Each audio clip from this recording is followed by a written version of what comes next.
നമസ്കാരം. ഗുജറാത്ത് നിയമസഭാ തിരഞ്ഞെടുപ്പിന്റെ സെമി ഫൈനൽ എന്ന് വിശേഷിപ്പിക്കപ്പെട്ട തദ്ദേശ തിരഞ്ഞെടുപ്പിൽ പ്രതിപക്ഷത്തെ നിഷ്പ്രഭമാക്കി BJPയുടെ വലിയ മുന്നേറ്റം. 2026 ഏപ്രിൽ 26 നടന്ന തിരഞ്ഞെടുപ്പിന്റെ ഫലം പുറത്തുവരുമ്പോൾ സംസ്ഥാനത്തെ 15 കോർപ്പറേഷനുകളിൽ 13 എണ്ണത്തിലും BJP അധികാരം പിടിച്ചെടുത്തു. അഹമ്മദാബാദ്, സൂറത്ത്, രാജ്കോട്ട്, വഡോദര തുടങ്ങി പ്രധാന നഗരങ്ങളിലെല്ലാം BJP ആധിപത്യം ഉറപ്പിച്ചു.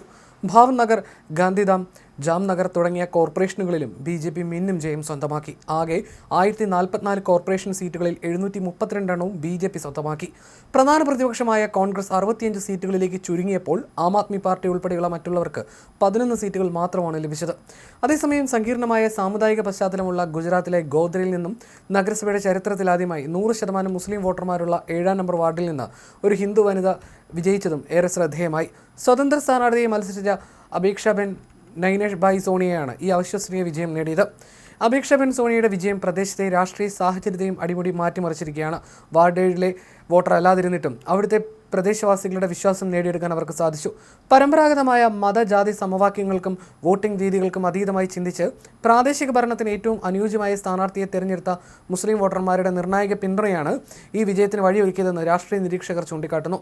പൂർണ്ണമായും മുസ്ലിം ജനവിഭാഗങ്ങളുള്ള ഒരു വാർഡിൽ ഭൂരിപക്ഷത്തോടെ ഒരു ഹിന്ദു വനിതയെ തിരഞ്ഞെടുത്തതിലൂടെ സാമുദായിക വിഭജനത്തെക്കാൾ വ്യക്തിഗത വിശ്വാസത്തിനും പ്രാദേശിക വിശ്വാസത്തിനുമാണ് തങ്ങൾ മുൻഗണന നൽകുന്നതെന്ന ശക്തമായ ജനവിധിയാണ് ഇവിടുത്തെ വോട്ടർമാർ നൽകിയിരിക്കുന്നതെന്നും നിരീക്ഷകർ ചൂണ്ടിക്കാട്ടുന്നു.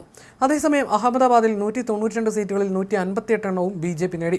കോൺഗ്രസിന് വെറും 18 സീറ്റുകൾ മാത്രമാണ് നേടാനായത്. എന്നാൽ കോൺഗ്രസിന്റെ ഉറച്ചകോട്ടയായ ഘാഡിയയിൽ BJPക്ക് തിരിച്ചടി നേരിട്ടു. സൂറത്തിൽ കഴിഞ്ഞ തവണ കരുത്ത് കാട്ടിയ ആം ആദ്മി പാർട്ടിയെ നിലംപരിശാക്കി 115 സീറ്റുകളുടെ BJP ഭരണം നിലനിർത്തി. ആം ആദ്മിക്ക് ആകെ 4 സീറ്റുകൾ മാത്രമാണ് ലഭിച്ചത്. രാജ്കോട്ടിൽ 72-ൽ 65 സീറ്റുകൾ നേടി BJP കരുത്ത് കാട്ടിയപ്പോൾ ഏറെ ശ്രദ്ധിക്കപ്പെട്ട RJ ആഭയുടെ പരാജയം ചർച്ചയായി. വഡോദരയിൽ 76-ൽ 69 സീറ്റുകൾ BJP പിടിച്ചെടുത്തു. BJP യുവനേതാവ് അങ്കിത പർമാർ ഇവിടെ നിന്ന് മിന്നും വിജയം നേടി. സംസ്ഥാനത്തെ 84 മുനിസിപ്പാലിറ്റികളിലായി ആകെയുള്ള 2030 സീറ്റുകളിൽ 1688 സീറ്റും BJP നേടിയതായിട്ടാണ് റിപ്പോർട്ട്. മുനിസിപ്പാലിറ്റികളിൽ കോൺഗ്രസിന് കിട്ടിയത് 389 സീറ്റുകളാണ്. മറ്റു പാർട്ടികളെല്ലാം ചേർന്ന് 138 സീറ്റുകൾ നേടി. 34 ജില്ലാ പഞ്ചായത്തുകളിലായിട്ടുള്ള 1090 സീറ്റുകളിൽ 503 സീറ്റുകൾ നേടിയാണ് BJP കരുത്ത് കാട്ടിയത്. ജില്ലാ പഞ്ചായത്തുകളിൽ കോൺഗ്രസ് 68 സീറ്റിലേക്ക് ഒതുങ്ങി. താലൂക്ക് പഞ്ചായത്തുകളിലും മികച്ച വിജയമാണ് BJP നേടിയത്. ഇതിനിടയിൽ മെഹ്സാനയിലെ BJP ഓഫീസ് ജീവനക്കാരൻ സ്ഥാനാർത്ഥിയെ മത്സരിച്ച് വിജയിച്ചതും കൗതുകമായി. വിജാപൂർ താലൂക്ക് പഞ്ചായത്തിൽ BJP സ്ഥാനാർത്ഥിയായ നടി നേഹ സുത്താർ വിജയിച്ചു. സാമൂഹ്യ മാധ്യമങ്ങളിലെ താരവും BJP യുവനേതാവുമായ അങ്കിത പർമാറും തദ്ദേശ തെരഞ്ഞെടുപ്പിൽ മിന്നും ജയം നേടി.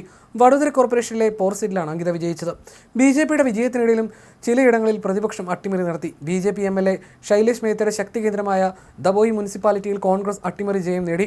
പലേജ് വാർഡിൽ കോൺഗ്രസ് സ്ഥാനാർത്ഥി മൗസിൻ പത്താൻ ഒരു വോട്ടിന്റെ ഭൂരിപക്ഷത്തിലാണ് ജയിച്ചു കയറിയത്. ഒരു ജില്ലാ പഞ്ചായത്തിലും 5 താലൂക്ക് പഞ്ചായത്തുകളിലും തങ്ങൾക്ക് ഭരണം ലഭിച്ചതായി ആം ആദ്മി പാർട്ടി അവകാശപ്പെട്ടു. എങ്കിലും മൊത്തത്തിലുള്ള ഫലം വരാനിരിക്കുന്ന നിയമസഭാ തെരഞ്ഞെടുപ്പിൽ BJPയുടെ ആത്മവിശ്വാസം വർദ്ധിപ്പിക്കുന്നതാണ്. ഗുജറാത്തിലെ വമ്പൻ വിജയത്തിൽ പ്രധാനമന്ത്രി നരേന്ദ്രമോദിയും വലിയ സന്തോഷം പ്രകടമാക്കി. ജനം സദ്ഭരണത്തിനും ക്രിയാത്മക രാഷ്ട്രീയത്തിനും വോട്ട് ചെയ്തെന്നാണ് മോദി അഭിപ്രായപ്പെട്ടത്.